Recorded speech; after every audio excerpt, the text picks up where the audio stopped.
have worked as a nurse in multiple hospitals across this state. I have held the hands of the dying. I have watched monitors flatline at 4 a.m. and felt nothing but a practiced professional calm settle over me like a second skin. I have walked fluorescent corridors alone in the deep hours of the night and whistled to myself, unbothered, unafraid. I want you to understand that before I tell you what happened. I want you to understand the kind of person I was. Grounded, rational, someone who rolled her eyes at ghost stories and slept with the lights off without a second thought. I am not that person anymore.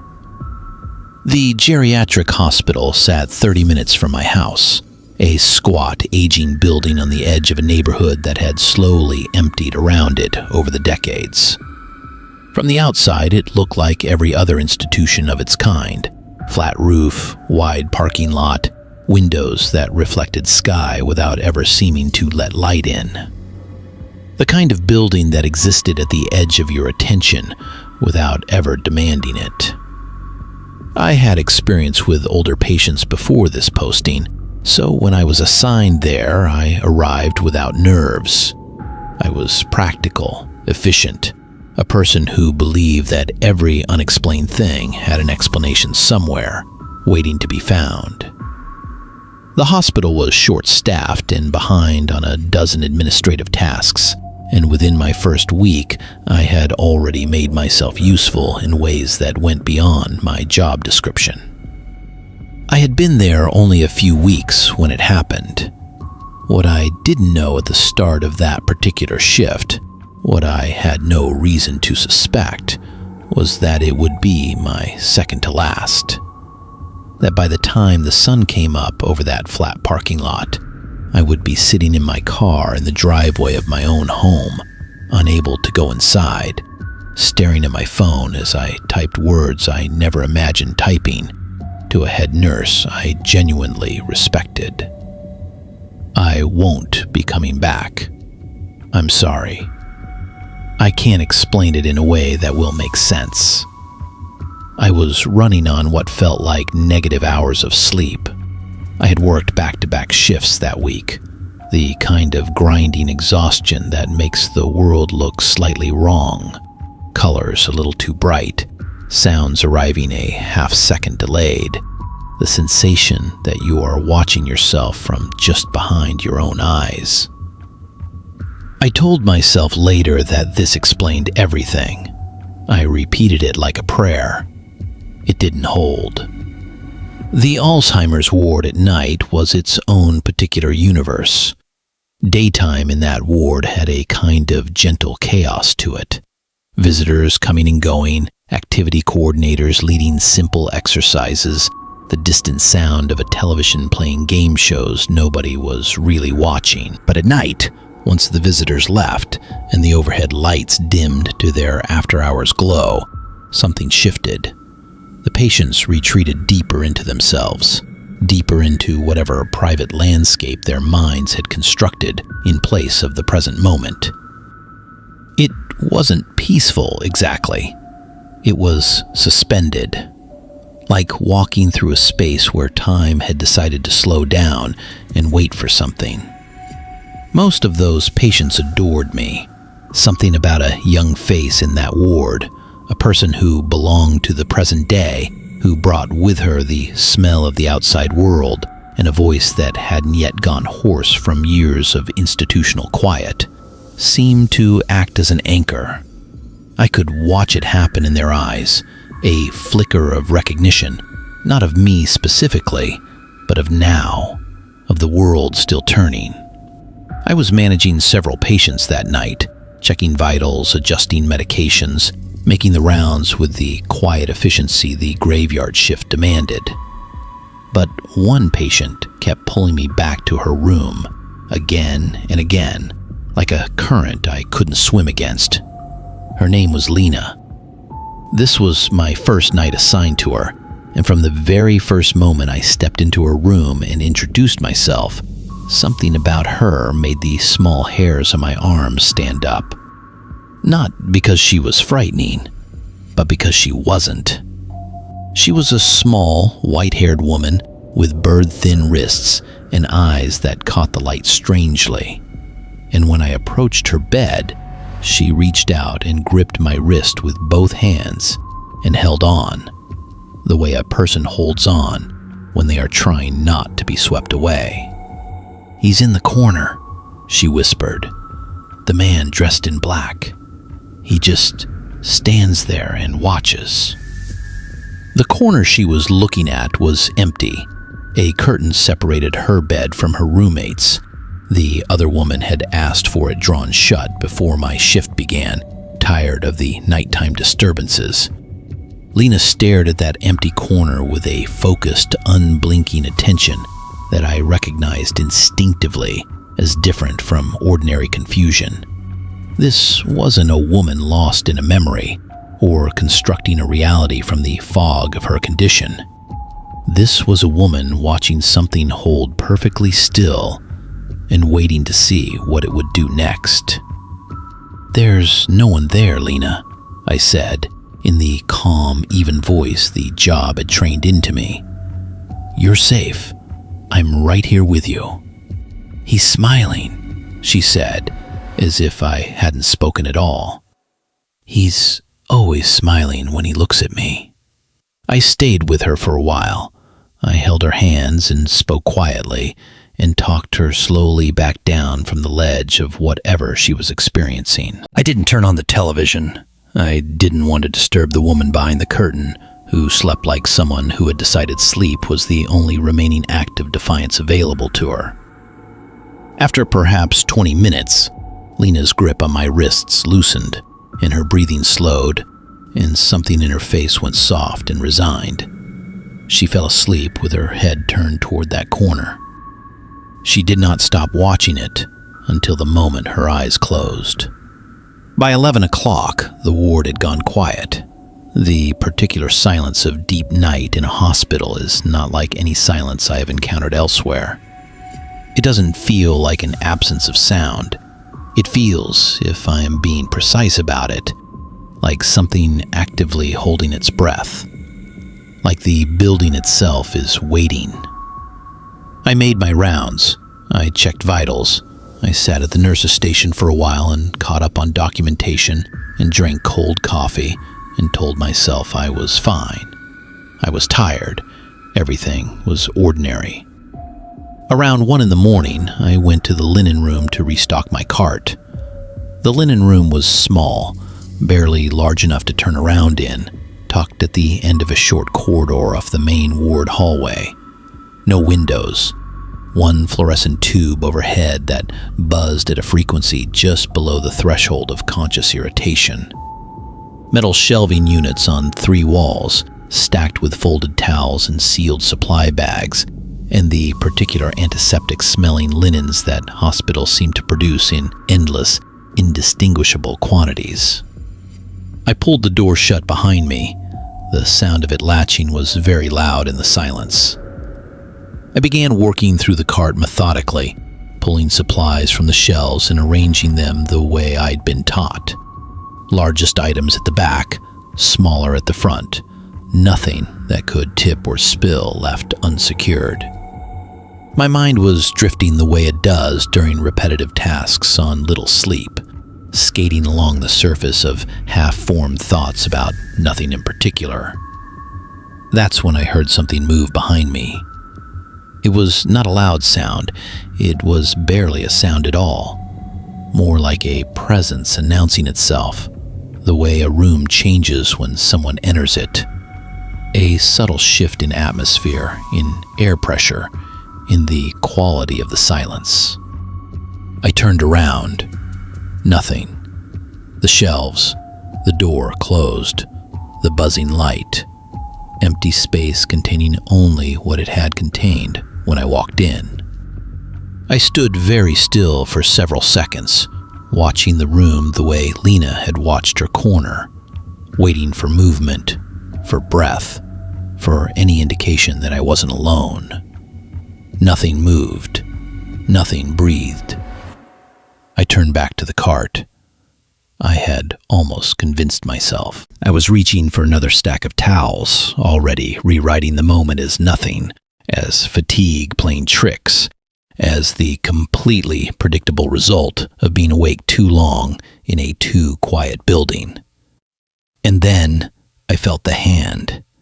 It landed on my shoulder with a weight and deliberateness that obliterated every rational thought I had.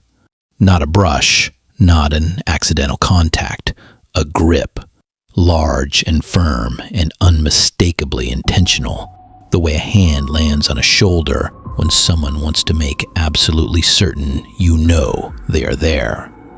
The pressure of fingers, the specific, undeniable geometry of a human hand. I spun around so hard I sent supplies cascading off the nearest shelf, and the scream that came out of me was not a scream I recognized as mine. It came from somewhere below language, below thought, from whatever ancient part of the brain exists for exactly this purpose. There was no one there. I stood with my back pressed against the shelving unit, breathing in ragged, uneven pulls, staring at a room that contained nothing but towels and supplies and the buzzing of that light. I reached up and pressed my fingers against my own shoulder. I could still feel it, the phantom weight of that grip, as real and physical as anything I had ever experienced, like a bruise forming in the tissue beneath the skin. I forced myself to breathe. I forced myself to move. I opened the door and stepped into the hallway and looked in both directions. The corridor was empty. That sick, yellow institutional light stretched in both directions to the edge of visibility. Every door was closed.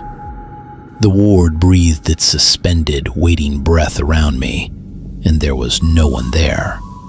No one at all. I went back inside.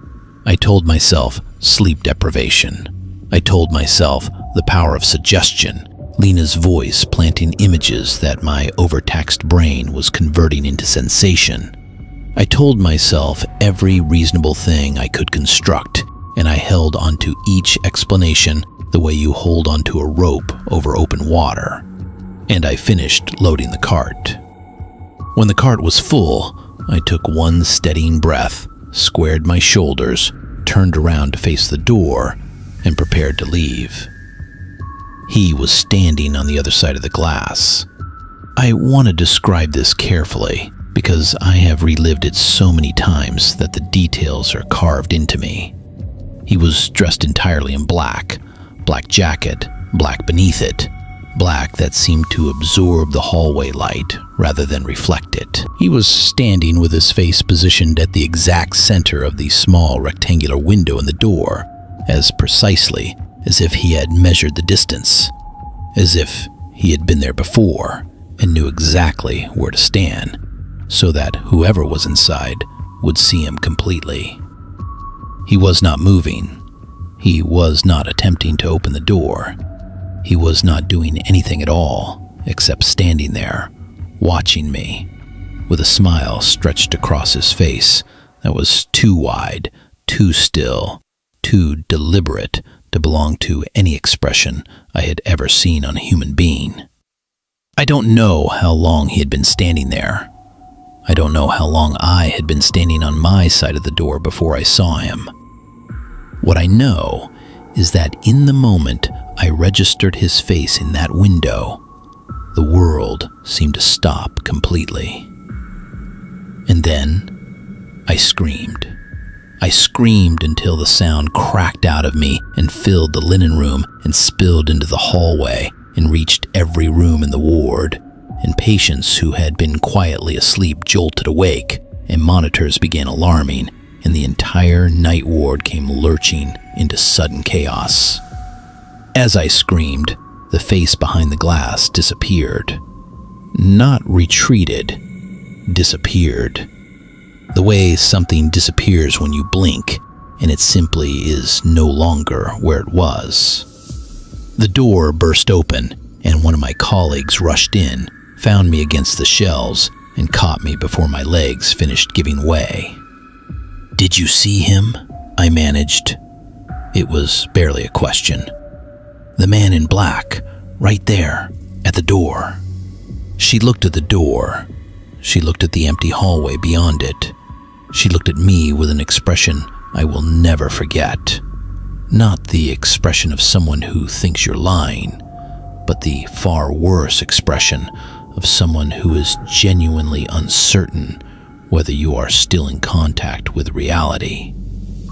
"There's no one there," she said carefully. We checked every room in the ward. There is no one else here." Lena was awake when I reached her room. I could hear her before I reached the door. Not crying, not confused, but afraid with the kind of fear that has a specific, focused object. The kind of afraid that knows exactly what it's afraid of. "The voices," she was saying quietly to the room. "The voices are back. He brought them with him."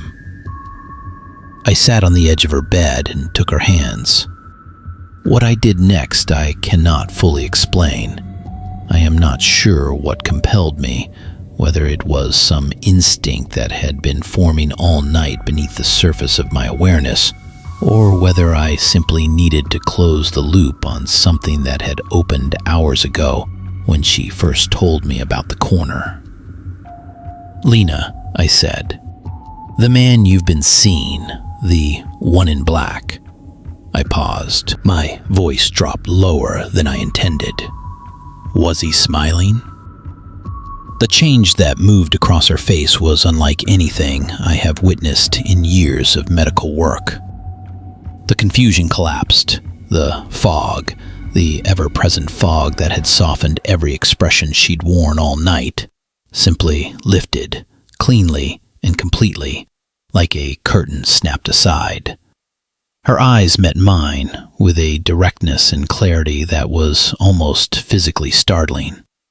She was present, fully, completely, unmistakably present, in a way she had not been for the entire 8 hours I had known her. For one suspended, terrible moment, she was not a patient lost in the drift of her condition.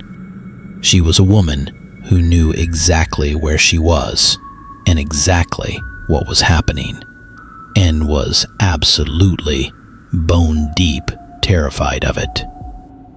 She stared at me, her eyebrows pulled together. Her voice came out barely above a whisper. "How did you know that?" The silence lasted perhaps 2 seconds. Then she started screaming. Not the disoriented, frightened screaming of confusion, the raw, desperate screaming of someone who has been in danger for a very long time and has finally been believed, and that confirmation has made the danger more real rather than less. "Get me out of here! Get me out of here! He's coming now!" Other nurses came running. I was moved to a different ward. I sat in a plastic chair in a hallway for an hour, listening to the sound of Lena's screaming diminish slowly down the corridor. And I stared at my hands in my lap and felt something inside me quietly and permanently rearrange itself. No one found anyone that night. Security checked the building. They checked every room, every corridor, every stairwell and supply closet and exit. They reviewed what footage the cameras had managed to capture. Nothing. No one. I went home early. I sat in my driveway until the sky started to lighten at the edges. And then I typed my resignation into my phone and sent it before I could second-guess myself. I have thought about that night almost every day in the years since. I have thought about sleep deprivation and the biology of suggestion. I have thought about the power that a patient's fear can have on an exhausted mind. I have turned the events over and examined them from every rational angle available to me, And I have found every time that the explanations hold up for most of it. The hand on the shoulder, perhaps. The face at the glass, possibly. But there is one thing the explanations cannot reach. It is not the grip on my shoulder. It is not the face behind the glass. It is not even the way Lena screamed when I confirmed what she had already seen. It is the question she asked me in that moment of terrible clarity. How did you know? She had been seeing him for days before I arrived, nights on end, alone in that room, watching him stand in his corner with a smile that was too wide, watching him watch her, with only a drawn curtain and a ward full of sleeping strangers for company. Every night. No one believed her. No one took her seriously enough to ask a follow-up question. She was a patient with dementia in an Alzheimer's ward, which meant that everything she said dissolved into the category of symptom before it could become information. Until the night someone felt the hand on their shoulder and saw the face at the glass and came to her room and asked the right question. I wonder now, in the way I am not proud of but cannot stop, whether that is the whole shape of it, whether the believing was the point, whether something had been working its way through that ward for weeks, starting with the patient who couldn't tell anyone what she was seeing in a way that anyone would hear, and working its way toward the night when someone finally could. I have never been diagnosed with any psychiatric condition. I have never experienced hallucinations before or since. I know what sleep deprivation does to perception, and I know this was something beyond it.